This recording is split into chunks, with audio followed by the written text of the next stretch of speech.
tega amatwi wumva ibintu. Ikinshasa haranuka umwotsi w'impinduka cyangwa se w'imvururu zikomeye zishobora guhindura isura ya Repubulika ya Demokarasi ya Kongo mu minsi mikiri imbere. Itariki 15 z'ukwezi kwa munani 2026. Iyi si itariki isanzwe mu mateka y'iki gihugu. Oya, ni isaha ntarengwa. N'igihe ntarengwa leta ya Kinshasa yahawe kugira ngo ibe yashubije ibyifuzo bikomeye by'ihuriro ritavuga rumwe n'ubutegetsi rizwi nka Coalition Article 34 cyangwa se C34. Ibi ni bidakorwa, imigomuko n'imyigaragambyo ikomeye yateguwe neza igomba gukwira igihugu cyose. Ariko se kukibigeza hanindura inyuma y'iri huriro, kandi se ubutegetsi burimo gukoresha ayahe mayeri yo gutera ubwoba kugira ngo buburizemo uyu mugambi uremereye? Mu gusesengura iyi nkuru turifashisha itangazo rikomeye ryashyizwe ahagaragara n'iri huriro nk'uko bigaragara neza mu nyandiko y'umwimerere yashyize hanze. Ni inyandiko murimo kubona hano kuri screen za telefone zanyu cyangwa mudasobwa zanyu bitewe naho uri kuturebera. Ihuriro C34 ryatanze gasopo ikomeye. Iri tangazo ryasohotse ku itariki ya 8 Kanama 2026. Si amagambo gusa, ahubwo ni induru itabaza n'urwandiko rwerekana uburyo ibintu byamaze kuzamba muri politiki ya Kongo. Reka twinjire mu mizi y'iki kibazo. Ihuriro Article 34 ryamaganye ryivuye inyuma ibikorwa by'urugomo n'iterabwoba birimo gukorerwa abanyamuryango baryo ndetse n'amashyaka atavuga rumwe n'ubutegetsi. Aha turavuga ibitero byagabwe ku banyamuryango b'amashyaka ya MLC, LGD ndetse na Ensemble. Ibitero byabereye mu gace kazwi nka Kaluka ku itariki ya 6 Kanama, ubwo bari mu nama ya politike. Ntibyarangiriye aho kuko bukeye bwaho ku itariki ya 7 Kanama icyicaro gikuru cy'ishyaka ECD nacyo cyagabweho igitero. Tekereza nawe kuba abanyapolitike bahurira hamwe ngo baganire ku bibazo by'igihugu cyabo hanyuma bakagabwaho ibitero by'iterabwoba. Ibi C34 ibona nk'ibikorwa bigamije kwambura abaturage uburenganzira bwabo. Ni ibikorwa bihabanye rwose n'ihame ry'ubutegetsi bugendera ku mategeko, Etat de droit, bihabanye na demokarasi y'amashyaka menshi, kandi bikabinyuranyije n'uburenganzira bw'ibanze bw'abaturage bwemewe n'itegeko nshinga. Ubutegetsi bwa Kinshasa burashinjwa gukoresha ingufu z'umurengera kugira ngo bucecekeshe ijwi ryose rishobora kuvuga ibitagenda, no gufata umubu ukawuhondesha inyundo yayindi nini ya kinubi imena amabuye. Ariko se abatavuga rumwe n'ubutegetsi bacecetse? Oya.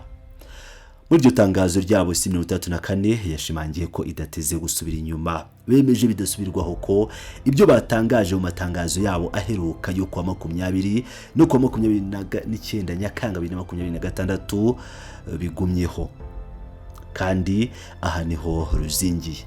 Tariki ntarengwa y'uwa 15 Kanama ntabwo yahindutse.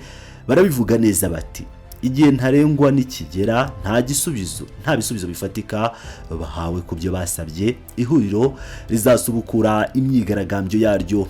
Ibivuze ko inyuma y'iyi tariki imihanda ya Kinshasa n'indi mijyi ikomeye ishobora kuzura abaturage basaba impinduka, ikintu ubutegetsi buriho budashaka kubona na gato mu maso yabwo.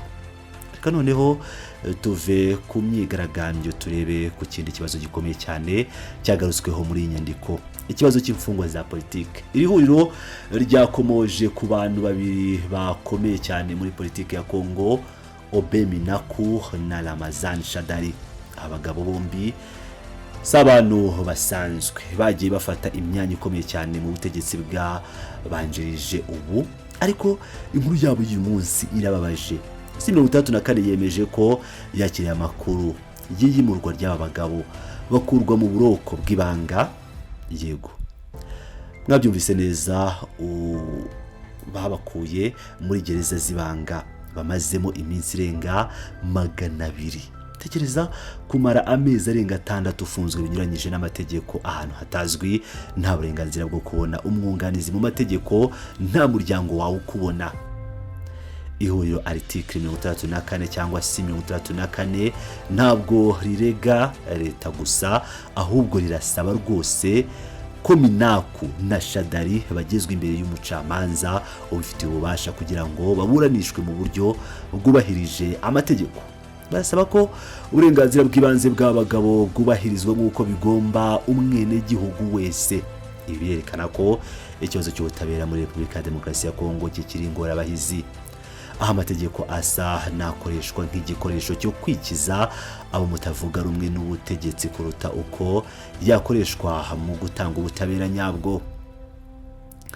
Ariko rero mu gihe hari uyu mwuka mubi n'amakimbirane, hari agakuru k'ibyishimo gato kagaragaye. Ihuriro rishimiye cyangwa ryishimiye icyemezo cyo gusubiza pasiporo Bwana Olivier Kamitatu, umwe mu banyapolitike bakomeye. Iyi pasiporo yari yarafatiriwe mu buryo bunyuranyije n'amategeko. C34 ibona uko gusubiza pasiporo nk'igikorwa gishobora kugabanya ubukana mu mwuka wa politike, ariko basaba ko bitagarukira kuri Kamitatu gusa. Barasaba ko n'abandi b'abanyapolitike batavuga rumwe n'ubutegetsi bari mu bibazo nk'ibi barenganurwa, hakubahirizwa uburenganzira bwabo bwo kugenda bisanzuye, haba imbere mu gihugu ndetse no hanze yacyo. None se kuki iyi C34 iteye ubwo ubutegetsi? Turebe abashyize umukono kuri iriya tangazo ryavuzwe mu ifoto twakomeje kugenda tubereka. Ntabwo ari abantu basanzwe, ahubwo ni ibifinini muri politike ya Kongo byishyize hamwe. Turahasanga Martin Fayulu w'ishyaka ESID, niba mbisomye neza, umugabo uzwiho guharanira ukuri kw'amasanduku y'amatora. Benshi bemera ko ari we watsinze amatora yo muri 2018. Ngira ngo murabyibuka ko n'abarimo perezida w'u Rwanda Paul Kagame n'abandi batandukanye barimo wari uhagarariye seni ari we Colonel Nanga bakomeje kugenda batangaza ko Chilombo atigeze atsinda aya matora, kandi na Kiliziya Gatolika, ubwo ndavuga iriya huriro rya Kiliziya Gatolika naryo ryari ryamaze kwemeza ko uyu Martin Fayulu ari we wari watsinze amatora yo mu mwaka wa 2018. Tumuvuyeho turahasanga Jean-Marc Kabundi w'ishyaka Ash, umugabo wahoze ari inkingi ya mwamba mu butegetsi buriho ubu, mbere yuko abumwe mu banzi babwo bakomeye. Turahasanga kandi Moise Katumbi w'ishyaka Ensemble rwiyemezamirimo ndetse wahoze ari guverineri w'intara ya Katanga, umugabo ufite igikundiro n'imbaraga zidasanzwe mu baturage. Turasanga kandi Augustin Matata uwahoze ari minisitiri w'intebe wa Repubulika ya Demokarasi ya Kongo, umuhanga mu by'ubukungu uhagarariye ishyaka LGD.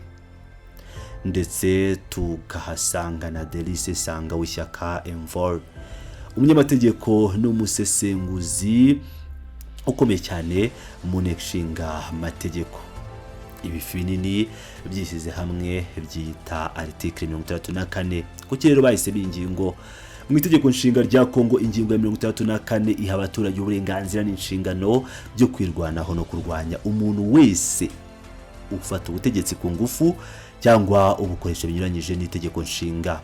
Kwita amazina n'ubutumwa bukomeye cyane, ni nko kuvuga bati turiteguye gukoresha imbaraga z'abaturage ngo turinde igihugu cyacu.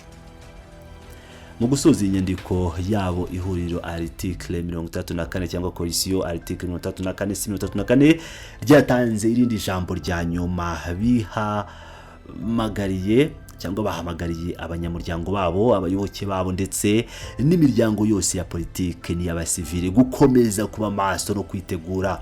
Basabye ko abantu bitabira ari benshi ibikorwa byo kwitegura imyigaragambyo birimo gutegurwa n'amashyaka agize iri huriro. Batanze ubutumwa bukomeye ku butegetsi bati ibikorwa by'iterabwoba n'urugomo ntibishobora na rimwe kubangamira ikoreshwa ry'uburenganzira duhabwa n'itegeko nshinga cyangwa ngo biduhe intege nke cyangwa biduce intege umuhate wacu wo kurengera itegeko nshinga. Leta igendera ku mategeko ndetse n'uburenganzira bw'ikiremwa muntu.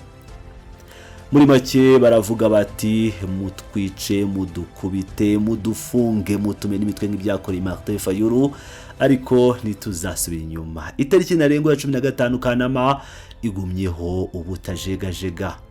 ese wowe urabibona ute? Ese ubutegetsi bwa Kinshasa buzamena amaraso kugira ngo buhagarike imyigaragambyo cyangwa buzicisha bugufi bwumva ibyifuzo by'abanyapolitike bakomeye? Ese ihuriro ry'aba Fayulu na Katumbi rizabasha guhangana n'imbaraga za leta i Kinshasa?